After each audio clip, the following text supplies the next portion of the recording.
Okay. Our topic is Solo's neoclassical model of long-run growth. Last class we discussed about the Harrod-Omer growth model. Now we are going to discuss the neoclassical, that is Solo's growth model. Robert M. Solow, he is a Nobel Prize winner. He got Nobel Prize in 1987 for his contributions to the theory of economic growth. Professor Robert M. Solow presented a neoclassical model of economic growth as an alternative and advancement over the Harrod-Omer model.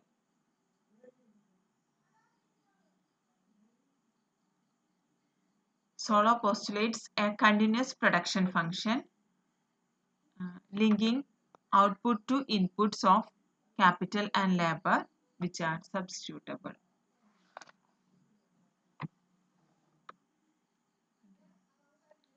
Actually, Solow solves the problem of unemployment and instability in Harrod-Omer model. Actually, Solow solved the problem of unemployment and instability of Harrod-Omer model by changing the assumption of fixed capital output ratio. One of the major assumptions of Harrod-Omer model is fixed capital output ratio. But Solow believes that capital output ratio is flexible. By changing the assumption of fixed capital output ratio, Solow solves the problem of instability and unemployment of Harrod-Omer model.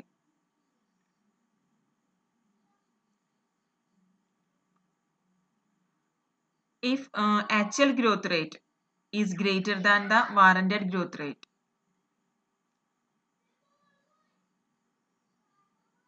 if actual growth rate is greater than the warranted growth rate, capital output ratio is flexible, then either can use labor intensive or capital intensive ratio. Then there will be a flexible accelerator or flexible or substitutable capital labor ratio. Okay. By changing the assumption of fixed capital output ratio, Solow solved the problem of instability and unemployment of Harrod-Omer model. Okay. According to him, if actual growth rate is greater than warranted growth rate, capital output ratio is flexible, then can use either labor intensive or capital intensive ratio, or then there is a flexible accelerator. Flexible accelerator means flexible or substitutable capital labor ratio.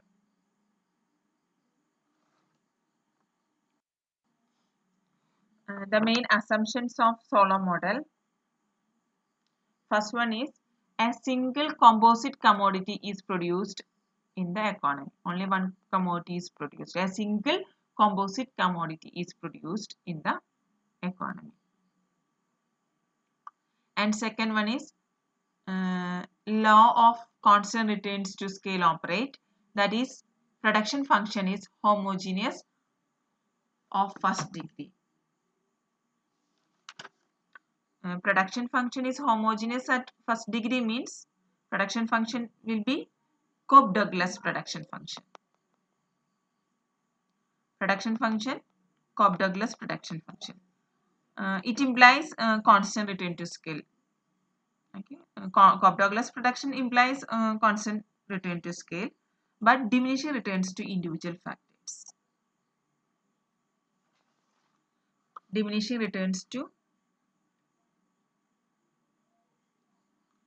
individual factors. It means production function employed by Solow is the Cobb-Douglas production function. What is Cobb-Douglas production function? You already studied at first some UG level also. Okay. So in this model, Solow used Cobb-Douglas production function. Cobb-Douglas production function implies negatively sloped convex isocone. That is Cobb-Douglas production function means negatively sloped convex isocone. That is capital labor ratio is substitutable. We can substitute capital for labor or labor for capital. Then elasticity of factor substitution is equal to 1. Okay. The assumption of factor substitutability removes the possibility of constant capital output ratio. Then production function implies either more capital intensive or less capital intensive method of production. Okay, here we assume the production function is Cobb-Douglas production function. It implies there is a negatively sloped convex isocone. It means capital labor ratio is substitutable. And elasticity of factor substitution is 1. The assumption of factor substitutability removes the possibility of constant capital output ratio. So the production function implies either more capital intensive or less capital intensive method of production.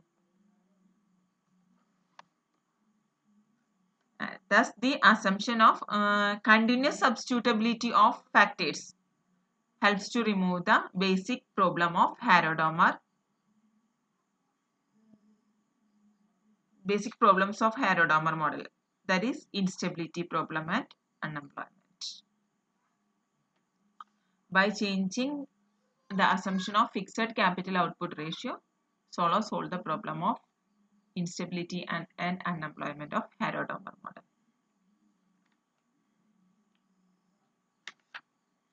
Here production function is Cobb-Douglas production function. It means constant return to scale but diminishing returns to individual factor. This is the main content of this theory. Solar employs Cobb-Douglas production function means constant return to scale but diminishing returns to individual factors. This is the basis for the convergence theory that we will explain later. But this assumption should be clear.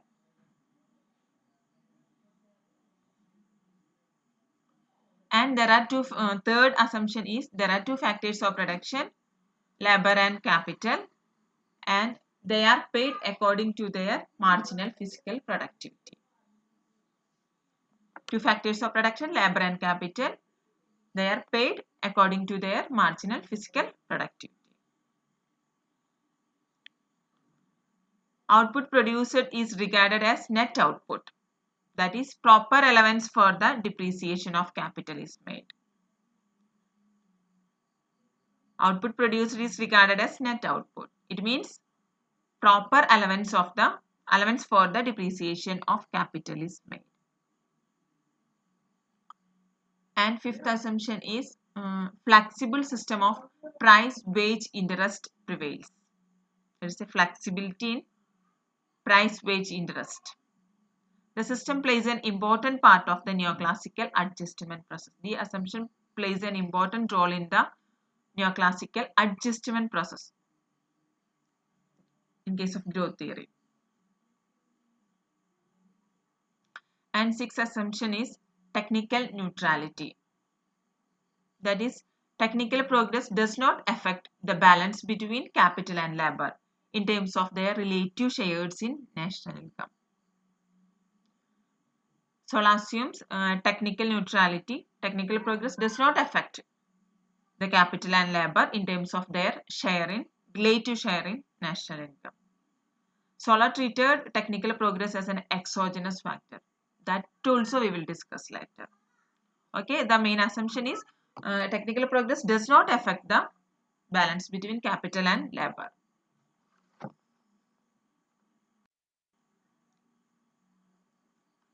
And seventh assumption, there is a perpetual full employment of labor. Full employment of labor. And eighth assumption is available capital stock is fully utilized. That is full employment. Available capital stock is fully utilized and fully utilize the labor also. And the last assumption is substitutability between labor and capital exists. That is, labor and capital can be substituted for each other. This is one of the major assumptions.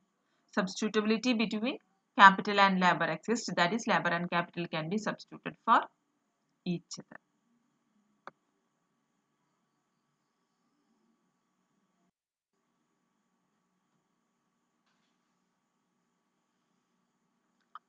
Now let us focus on some of the main components of the Solow model.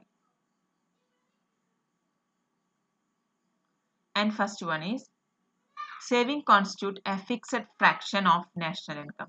Saving is a fixed fraction of national income. So saving S is equal to small s y.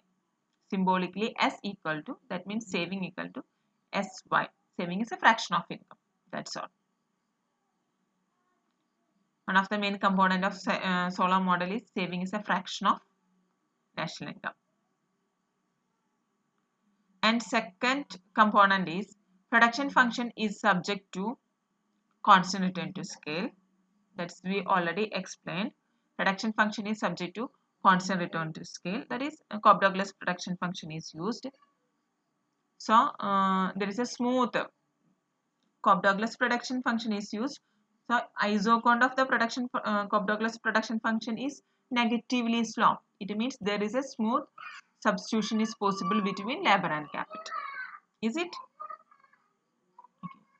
Production function is subject to constant return to scale. So smooth substitution of capital for labor and vice versa is possible. Smooth substitution of capital for labor or labor for capital is possible. Factors are rewarded according to marginal productivity, and factor payments exhaust the total product. Factors are rewarded according to their marginal productivity and factor payments exhaust the total product. And third main component is labor grows at an exogenous determined rate N. Labor grows at an exogenous determined rate N. In some book, its growth rate is regarded as E point, small e. Anyway, labor grows an exogenous determined rate, that may be E or N. Here we assume it's an N.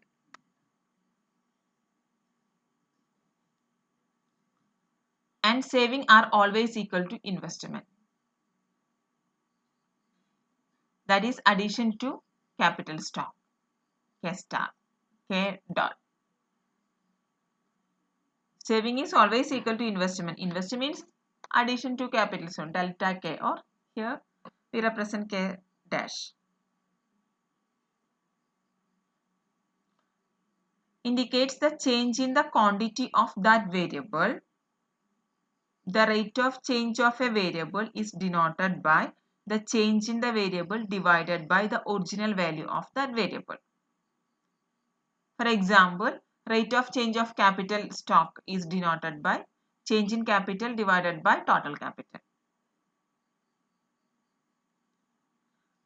For example, the rate of change in capital stock is denoted by change in capital divided by total capital, or K star K dot divided by total K. These are the main assumptions and main components of the Solow model. Okay, thank you.